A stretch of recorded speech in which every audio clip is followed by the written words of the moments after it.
மேகதாது அணைக்கு தமிழக அரசு உறுதியான நிலைப்பாடு எடுக்க வேண்டும். வி த லீடர்ஸ் வலியுறுத்தல். தர்மபுரியில் வி த லீடர்ஸ் சார்பில் போதையில்லா தர்மபுரி போதைப் பொருட்களுக்கு எதிரான விழிப்புணர்வு பேரணி முன்னாள் எம்பி நரசிம்மன், கருண் நாகராஜன் தொடங்கி வைத்தனர்.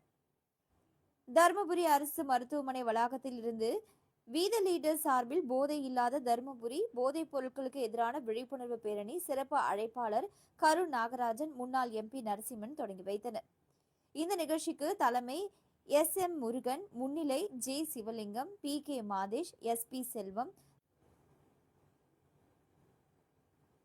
தங்கம் என்கிற பூவரசன், ஜிம் சக்தி, ரூபன், கணேசன் ஆகியோர் கலந்து கொண்டு தருமபுரி அரசு மருத்துவக் கல்லூரி வளாகத்தில் இருந்து மத்திய கூட்டுறவு வங்கி, கணேசா தியேட்டர், தருமபுரி ராஜகோபால் பூங்கா வரை 500க்கும் மேற்பட்டோர் இந்த பேரணியில் கலந்து கொண்டனர். இதில் போதைப் பொருளுக்கு எதிரான விழிப்புணர்வு வாசகம் வேண்டியபடி ஊர்வலமாக வந்தனர். நிர்வாகிகள் பேரணியில் கலந்து கொண்டனர்.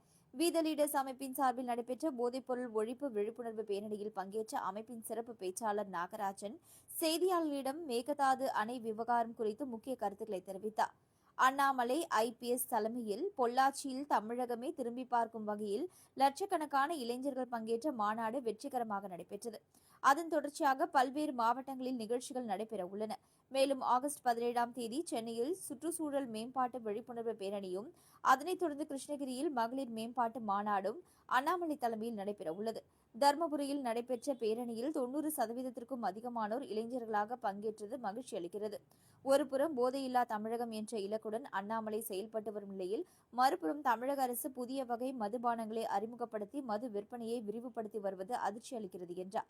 மேகதாது அணை குறித்து கேட்கப்பட்ட கேள்விக்கு பதிலளித்த அவர், ஏற்கனவே கர்நாடகாவில் ஹாரங்கி, கபினி உள்ளிட்ட அணைகள் கட்டப்பட்டதால் தமிழகத்திற்கு கிடைக்க வேண்டிய காவிரி நீர் பாதிக்கப்பட்டுள்ளது. தற்பொழுது மேகதாது அணை கட்டப்பட்டால் மேலும் 45 TMC அளவிலான நீர் தமிழகத்திற்கு கிடைக்காமல் போகும் அபாயம் உள்ளது. இதனால் டெல்டா மாவட்டங்களின் விவசாயமும் கூட்டு குடிநீர் திட்டங்களும் கடுமையாக பாதிக்கப்படும். பெங்களூரு நகரின் குடிநீர் தேவைக்காகவே இந்த அணை கட்டப்பட்டுவதாக கூறப்படுகிறது.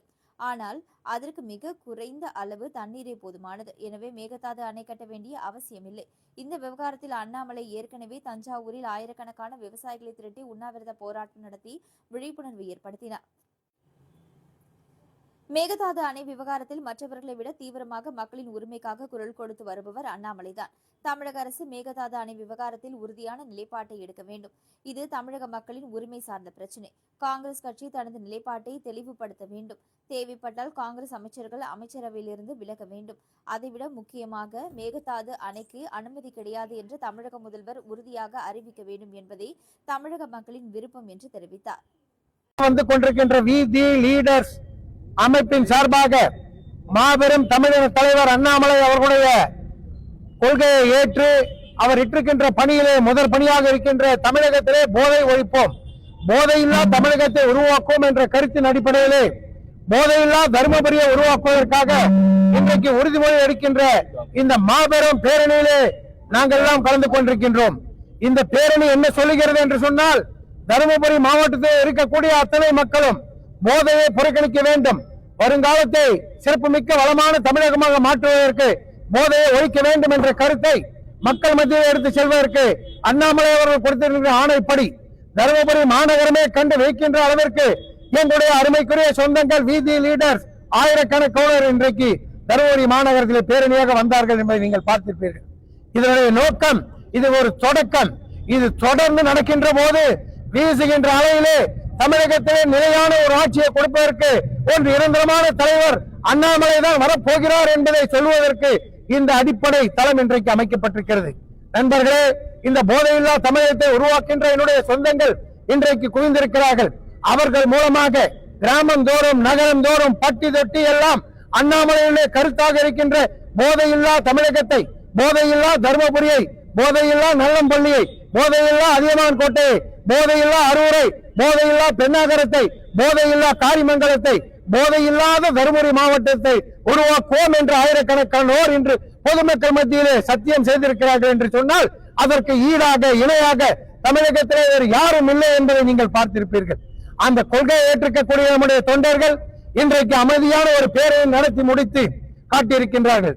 அவர்கள் இன்றைக்கு தர்மபுரியில் நடந்து வந்த தொண்டர்களை நீங்கள் பார்த்தீர்களே, ஆனால் தொண்டர்கள் அல்ல, இவரெல்லாம் தலைவர்கள். 90% இளைஞர்கள் இன்றைக்கு தர்மபுரியில் இங்க ஒன்று சேர்ந்திருக்கிறார்கள். 90%. எனக்கே பார்க்கும்போது ஆச்சரியமாக இருந்தது. இவர்களை எல்லாம் அரசியல் கட்சியில நான் பார்த்ததில்லை, பிஜேபியில் இருக்கும்போது நான் பார்த்ததில்லை. இன்றைக்கு அவ்வளவு தொண்டர்களும் அந்த தலைவர்களாக மாறி அண்ணாமலை பின்னே அணிவகுத்து நின்ற காட்சியை நான் தர்மபுரியில் பார்த்து மிக்க பெருமிதம் கொள்கிறேன். இந்த பணி அடுத்த உள்ளாட்சி பணிகளில் அவர் ஈடுபட இருக்கிறார்கள். இந்த போதையில்லா தமிழகத்தை உருவாக்குவோம் என்று திரு அண்ணாமலை அவர்கள் ஒரு பக்கம் சொல்லிக் கொண்டிருக்கும் போது, ஒரு பக்கம் 717 கடைகளை மூடிவிட்டோம் என்று தாவேக அரசு சொன்னது முதலமைச்சர் சொன்னார்கள். ஆனால் இன்னும் எந்தெந்த இடத்திலெல்லாம் பள்ளிக்கூடம், கோவில் அருகே இந்த டாஸ்மாக் கடைகள் மூடப்படாமல் இருக்கிறது என்பதை தலைவர் அவர்கள் வீடியோ பதிவோடு அரசுக்கு அனுப்பி கொண்டிருக்கிறார்கள். ஒரு பக்கம் 54 புதுவிதமான மதுபான வகைகள், ஒரு பக்கம் வெளி மாநிலங்களில் இருந்து பெங்களூர், பாண்டிச்சேரி, ஆந்திரா, தெலுங்கானால இருந்து தயாரிக்கக்கூடிய மதுபான வகைகளும் தமிழகத்தில் கிடைக்க போகிறது என்ற விஷயம். ஒரு பக்கம் எப்படி நாம் ஒரு சரவண பவன் ஹோட்டலில் போய் ஆரிய பவன்ல போய் சாப்பிட போகும்போது அங்க காபி, டீ சாப்பிடுற மாதிரி உள்ள ஹோட்டல்ல சாப்பிட்டு விஸ்கி பிராந்தி சாப்பிடலாங்கிற ஒரு திட்டம் கொண்டு வர போறதாக ரெஸ்டோ பார் என்று சொல்லக்கூடிய வகையில செய்து கொண்டிருக்கிறார்கள். வெளிநாடுகளில் தயாரிக்கப்படுகிற சரக்குகளும் இன்றைக்கு தமிழகத்தில் கிடைக்கும் என்று சொல்கிறார்கள். ஒரு பக்கம் போதையை ஒழிப்பதற்கு திரு அண்ணாமலை பாடுபடுகிறார்கள். ஒரு பக்கம் தமிழக அரசு மது விற்பனையை அதிகப்படுத்துவதற்காக செயல்படுவது கொஞ்சம் வேதனை அளிக்கிறது. அடுத்த மாதம் சுற்றுச்சூழல் மேம்பாடு, தமிழகத்துல நீர் மேலாண்மை, ஏரி கால்வாய்களை சுத்தப்படுத்துவது, வீதரீடர்ஸ் அமைப்பின் சார்பில் ஆங்காங்கே மாவட்ட கலெக்டருக்கு அனுமதி பெற்று அந்த பணியில் நாங்கள் ஈடுபட போகிறோம் என்பதையும், மேகதாது அணை கட்டுவதற்கு காங்கிரஸ் அரசாங்கம் 9500 கோடி பட்ஜெட்ல நிதி ஒதுக்கிட்டு உட்கார்ந்துருக்காங்க. திருப்பி அதே காங்கிரஸ் ஆட்சிக்கு வந்த பிறகு நமக்கு பயம் அதிகமாயிருச்சு.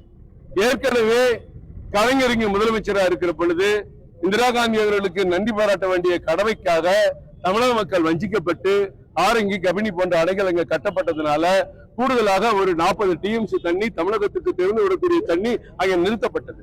அதே நிலை திருப்பி மேகதாதுல மறுபடியும் ஒரு 45 டிஎம்சி தண்ணியை தேக்கணும்னா ஒட்டுமொத்த தமிழ்நாடும் டெல்டா பகுதியும் பாலைவனமாகும். டெல்டா பகுதியில விவசாயம் மட்டுமில்ல, தமிழ்நாட்டில் பல்வேறு காவிரி கூட்டு குடிநீர் திட்டங்கள் செயல்படுவதை நம்ம பார்த்திருக்கிறோம். அதுவும் பாழாகும். பெங்களூர் குடிநீருக்கு தண்ணி தேவைப்பட்டா ஏறதாலும் 5 டிஎம்சி தண்ணீர் பெங்களூருக்கு குடிநீருக்கு போதும். பெங்களூர்ல வாழ்ற மக்களுக்கு 5 டிஎம்சி போதும். அதுக்காக 45 டிஎம்சி சேர்க்க வேண்டிய அவசியமே கிடையாது. எங்க தலைவர் தான் முதல்ல மேகதாது அறிவிப்பு வந்த போது தஞ்சாவூரிலே 10,000 பேர் விவசாயிகளை ஒன்று கூட்டி முதலில் உண்ணாவிரத போராட்டம் நடத்தியது IPS திரு அண்ணாமலை அவர்கள் என்பதை இந்த நேரத்தில் சுட்டிக்காட்டுகிறேன். மேகதாது பிரச்சனைக்கு மற்றவர்களை விட தீவிரமாக மக்களிடம் இந்த விழிப்புணர்வை கொண்டு சென்று வீதலீடர் போராடும். காங்கிரஸ் அரசாங்கத்திட்ட அவர் வற்புறுத்தணும். காங்கிரஸ் அமைச்சரவையில் இருக்கிற 2 அமைச்சர்களும் வெளியேறணும்.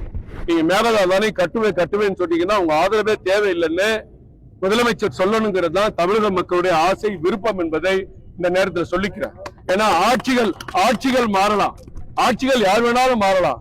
ஆனால் மேகதாது அணை பிரச்சனை நிரந்தரமாக தமிழகத்தை பாலைவனமாக்கி விடும் என்பதை முதல்வர் புரிந்து கொண்டிருப்பார் என்று நான் கருதுகிறேன்.